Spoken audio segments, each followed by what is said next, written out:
So it is Easter holidays for me. I have come back to my apartment. I have been at my parents' house. I've come back for like 48 hours and we're gonna do a spring clean vibe. I'm currently listening to Powerless by Elsie Silver, which is the third book in the Chestnut Spring series. And I've listened to about 6 or 7 chapters on the drive down here. I'm gonna listen to as much as possible while I'm doing all my things. So I need to water my plants, I need to vacuum, there's some other things. Bit of a spring cleaning, clean the surfaces, that kind of vibe. So come along with me for my 48 hours of spring cleaning in my flat. I also bought while I was at my parents', because there isn't an IKEA near me, the beloved TBR cart as kind of not bedside table, but like a side table for my sofa, that I can put all the books that I'm reading, if I have physical books, Kindles, and I can put my cup of tea on it, is the plan. So I might make that today, unless I need supplies to make it, so we'll see. But I need to It got me hot eyes. things. So let's get started. I lied, I'm already on chapter 10. I'll put it up here. There's only 4 hours left in the book, so I will definitely get that done either today or on my drive home tomorrow. So we're in for a win. Also, this book is narrated by Teddy Hamilton, which is one of the reasons I stopped and wanted to listen to this in audiobook rather than read it. It's also the book I didn't think I would enjoy the most, because I was here for the cowboy moment and he's an ice hockey player.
it's now the next day.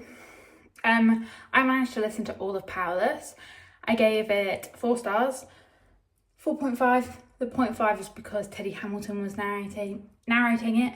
I managed to get a lot of cleaning done in my house and in my flat, in the living room, watered all my plants, cleaned in my kitchen, vacuumed, all sorts. So quick spring refresh, and I got through a whole audiobook.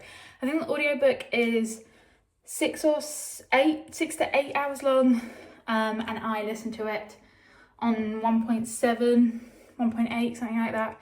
So I got through it all in one day, which was really nice. Don't think I've ever finished a book that's meant to be that big in such a short amount of time. So I feel accomplished, which is nice, because I haven't been getting through one of my books quite quickly enough. I'm reading God of Wrath while I'm filming this, and I'm like halfway through. I've just slowed down reading it. Nothing wrong with the book. It's just a long book, and that disheartens me when I don't feel like I'm making progress as a slow reader. But I hope you liked my spring cleaning. I hope you liked my spring cleaning, and I'll see you in the next one. I think I'm going to do a 24-hour readathon while my parents are away. Fingers crossed. So look forward to that. Bye.